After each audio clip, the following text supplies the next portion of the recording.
Aku memilih untuk tidak berserikat, dan itu adalah pilihan strategis yang bodoh. Kesendirian sang pemikir. Di antara gemuruh mesin pabrik angkasa, ada sebuah suara yang sunyi. Suara hati seorang pekerja cerdas bernama Ardi. Ardi selalu memandang dirinya sebagai mercusuar individualitas.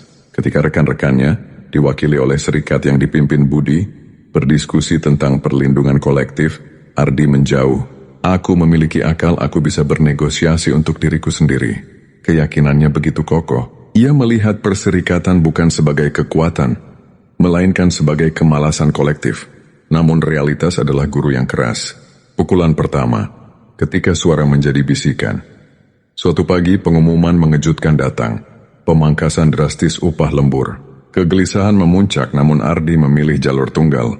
Ia menyusun argumennya secara logis, menghitung kerugian perusahaan jika ia mogok, lalu mendatangi Mandor Joko. Pak Mandor, secara matematis kebijakan ini tidak efisien. Kami akan kehilangan motivasi, dan produktivitas akan anjlok. Ardi menjelaskan, berharap nalar Mandor akan terketuk. Mandor Joko hanya tersenyum meremehkan. Ardi, perusahaan ini bukan tempat diskusi filsafat. Kalau kamu tidak suka, silakan cari pekerjaan lain. Kami bisa ganti kamu kapan saja. Ardi keluar dari ruangan itu dengan tubuh gemetar. Rasionalitasnya yang tajam telah dihancurkan oleh satu fakta brutal. Kekuatan struktural, ia menyadari, tanpa dukungan massa, suaranya, secerdas apapun, hanyalah bisikan yang mudah diabaikan. Di saat yang sama ia melihat dari kejauhan, serikat pekerja berhasil memaksa manajemen duduk di meja perundingan.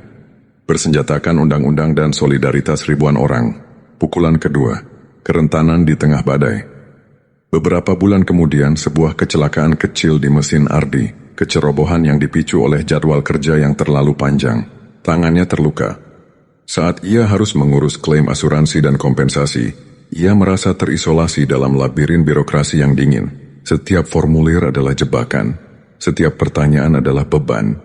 Ardi yang mandiri, yang selalu bangga bisa mengatasi masalahnya sendiri, kini duduk sendirian, merenungi kekalahannya. Budi datang menjenguk. Biarkan tim advokasi serikat yang urus. Mereka tahu setiap celah hukum. Jangan biarkan hakmu jatuh karena kamu sendirian. Di mata Budi, Ardi tidak melihat rasa menghakimi, melainkan solidaritas intelektual, pengakuan bahwa kompleksitas sistem hukum membutuhkan kekuatan kolektif untuk menembusnya. Ardi menolak, masih mencoba mempertahankan harga dirinya. Namun setiap hari berlalu, ia semakin terperosok ke dalam kerugian finansial dan psikologis. Kesadaran yang menggugah puncaknya terjadi ketika Ardi merumuskan sebuah inovasi. Sebuah ide sederhana namun brilian untuk meningkatkan keselamatan dan efisiensi pabrik. Ia mengerahkan seluruh kemampuan analitisnya, menyusun proposal yang sempurna. Namun lagi-lagi, proposal itu hanya teronggok di meja manajemen, tidak pernah ditindaklanjuti. Malam itu Ardi duduk di rumahnya menatap dokumen yang tak berguna itu. Air matanya menetes bukan karena kesedihan, melainkan karena kemarahan intelektual yang mendalam.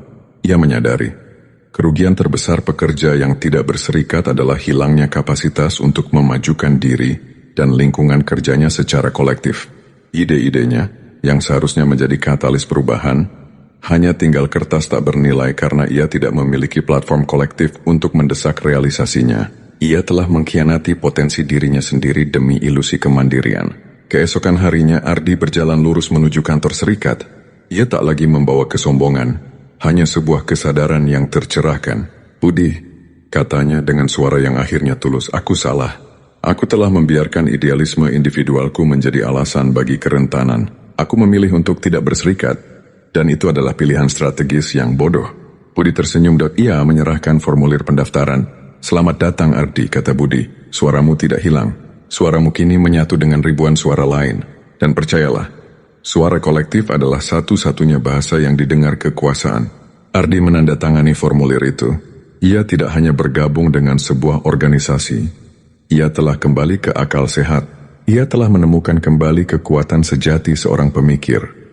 Menggunakan kecerdasannya, bukan untuk berdiri sendiri, melainkan untuk membangun kekuatan bersama.